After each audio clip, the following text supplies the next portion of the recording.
안녕하세요. 또야사이언스입니다.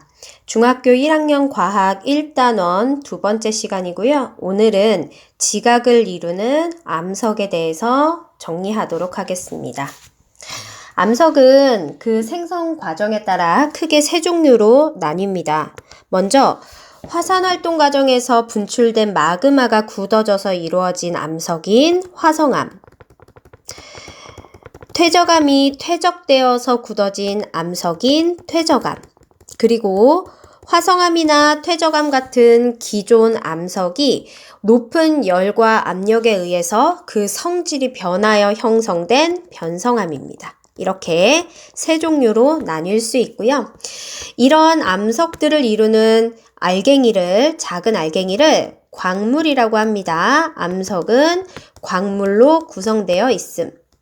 그런데 이 광물에 대해서는 다음 시간에 정리하고 오늘은 화성암, 퇴적암, 변성암의 특징들을 공부해 보도록 하겠습니다. 먼저 화성암입니다. 화성암은 지하 깊은 곳에서 만들어진 마그마가 그 재료이고요. 이 마그마가 지표로 흘러나오거나 지하 깊은 곳에서 식어서 굳어진 암석입니다. 이때 지표 부근에서 생성됐느냐, 지하 깊은 곳에서 생성됐느냐에 따라서 화산암과 심성암의 두 종류로 나눌 수 있습니다. 옆에 그림에다가 먼저 표시해 보도록 하겠습니다.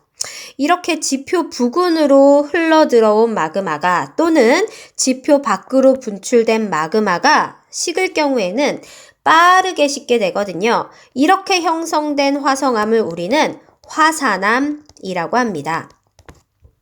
반면 지하 깊은 틈에 흘러 들어가거나 이렇게 지하 되게 깊은 곳에 화산 활동이 끝난 다음에 이 마그마들은 느리게 천천히 식게 됩니다. 이런 화성암을 우리는 깊을 심자를 써서 심성암이라고 합니다. 옆에 표에다가 화산암과 심성암의 특징을 정리해서 적어보겠습니다. 화산암은 지표 부근에서 생성됐고요. 그러다 보니까 빠르게 마그마가 냉각됩니다.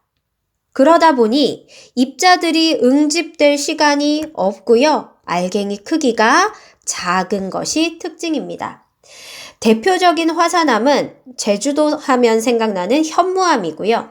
현무암은 지표면 바깥으로 분출된 용암이 빠른 속도로 식으면서 내부에 있던 열과 수증기가 빠져나가고 그 사이에 구멍이 형성된 채로 남아있는 암석이죠. 밑에 두 사진 중에 첫 번째 어두운 사진이 바로 현무암입니다. 현무암과 동일한 원리로 형성됐지만 구성하는 광물 중에서 어두운 광물의 함량이 낮고 밝은 광물의 함량이 높으면 현무암보다는 밝은 암석이 형성됩니다. 밑에 두 번째 사진은 바로 유문암이고요. 화산암의 종류로는 예시로는 현무암, 유문암 이 두 정도는 기억을 해주시기 바랍니다. 옆으로 가서 심성암은 지하 깊은 곳에서 생성됩니다. 그렇다 보니 마그마가 서서히 느리게 식게 되고요. 그러면서 입자들이 응집되어서 알갱이 크기가 비교적 큰 것이 특징입니다. 가장 대표적인 심성암이 유명한 화강암입니다. 밑에 두 사진 중에 두 번째에 있는 밝은색 암석이 화강암이고요. 화강암과 같은 원리로 형성됐지만 어두운 색 광물을 많이 함유하고 있는 경우에는 위의 사진처럼 어두운 암석이 형성됩니다. 이 암석의 이름은 반려암입니다. 심성암의 예시로는 반려암, 화강암 두 개 정도는 기억을 해주시면 됩니다.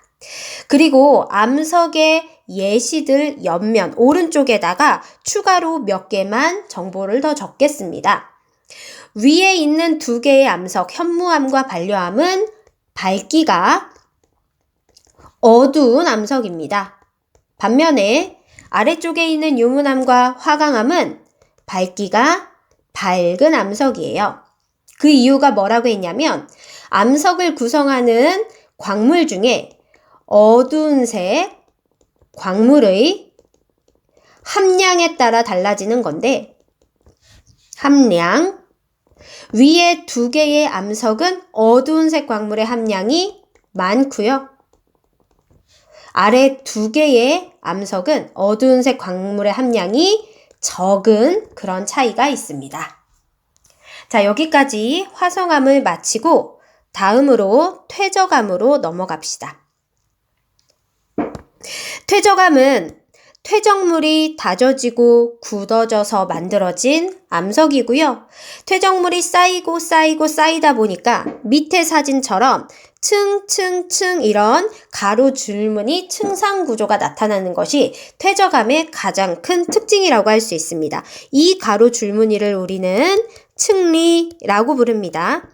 층리는 색깔과 크기가 다른 알갱이들이 색깔과 크기가 다른 알갱이들이 쌓여서 형성된 가로 줄무늬 요렇게 정의를 하시면 되겠습니다. 퇴적암에는 층리 구조가 나타나는 것이 일반적인 특징입니다. 또 다른 퇴적암의 특징은 퇴적물이 쌓일 때 그 당시 살았던 생물의 유해가 그 퇴적물 사이에 끼어 들어가게 되면 화석화 작용을 통해서 그 흔적이나 유해 일부가 그 퇴적물 사이에, 지층 사이에 남게 되는 경우가 있습니다. 이것을 우리는 뭐라고 부르냐? 2번째 사진에다 표시해 보겠습니다. 화석이라고 합니다. 화석은 퇴적 당시 살았던 생물의 유해나 흔적 이렇게 정의할 수가 있고요. 퇴적암에서 화석이 나타나는 것이 2번째 특징이라고 할 수 있습니다. 자, 그럼 밑으로 내려가서 퇴적암의 몇 가지 명칭을 적어 보겠습니다. 퇴적암의 종류는 퇴적물의 종류에 따라 구분되기도 하고요. 퇴적물이 똑같이 흙이다 하더라도 알갱이 크기에 따라 퇴적암의 명칭이 달라지기도 합니다. 앞에서부터 한번 채워볼게요.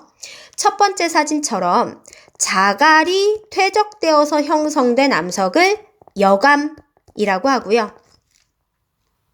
2번째 사진처럼 모래가 쌓여서 형성된 암석을 모래 사자를 써서 사암이라고 합니다. 3번째 사진은 모래보다 알갱이가 훨씬 고운 진흙들이 쌓여서 다져지고 굳어진 암석을 셰일, 우리말로는 이암이라고 합니다. 4번째 사진은 석회 물질이 쌓여서 굳어진 퇴적암인 석회암이고요.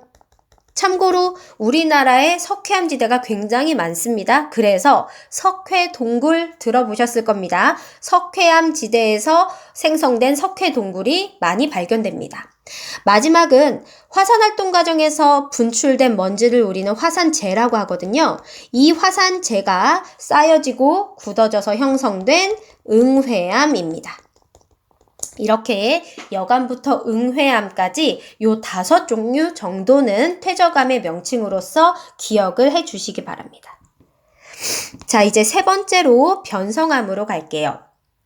변성암은 기존의 암석이 높은 열과 압력을 받아 그 성질이 변하게 되는데 그것을 우리는 변성암이라고 합니다.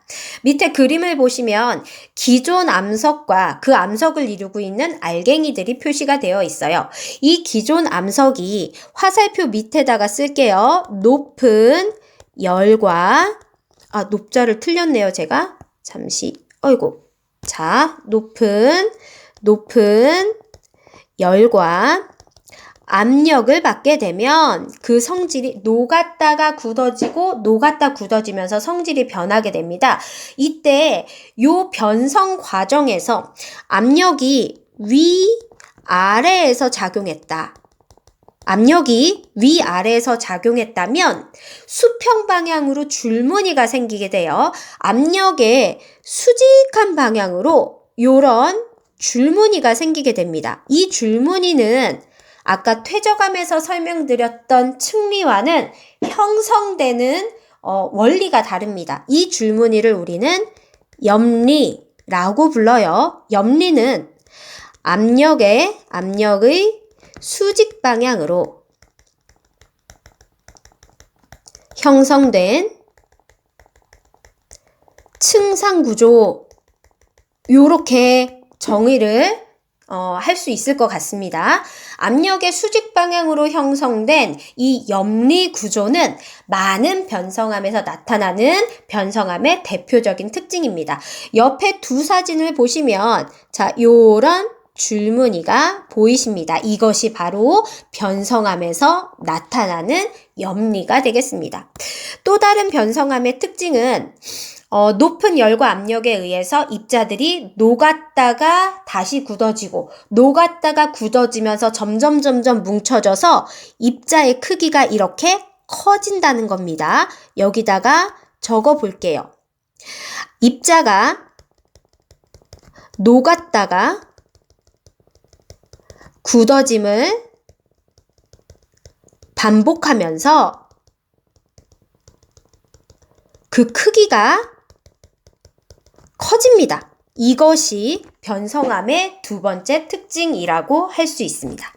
자, 그러면 밑에 표에다가 변성암의 명칭 몇 가지를 정리해 보도록 하겠습니다. 두 번째 줄에 보면 원래 암석이 써 있고요. 윗줄에다가 그 원래 암석이 변해서 생긴 변성암의 명칭을 쓰시는 겁니다. 화강암이 변성작용을 거치면 편마암이라고 부르는 편마암이라고 부르는 염리 구조가 뚜렷하게 나타나는 변성암이 형성됩니다.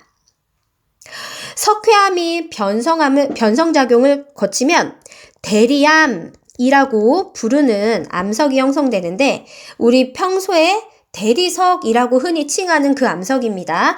위에 선생님이 가져온 이 오른쪽에 있는 두 개 사진 중에서 요 두 번째 사진이 대리암이고요. 그 무늬가 아름답고 그 암석이 굉장히 단단해서 우리 일상생활에도 많이 사용됩니다. 사암이 변성작용을 거쳐 형성된 변성암의 이름은 규암이고요. 셰일이 변성작용을 거치게 되면 1차적으로 편암이라고 부르는 암석으로 변했다가 더 오랜 기간 높은 열과 압력을 받게 되면 편마암으로 최종적으로 변하게 됩니다. 자, 이렇게 화성암, 퇴적암, 변성암을 정리해 보았습니다. 이제 마무리로 들어가겠습니다. 암석은 이렇게 생성된 다음에 그 상태로 유지되는 것이 아니라 오랜 기간을 거치면서 지구상에서 서로 다른 암석으로 변화하는 순환의 과정을 겪게 됩니다. 밑에 도식에다가 어떻게 암석이 순환하는지를 표시를 해보도록 하겠습니다.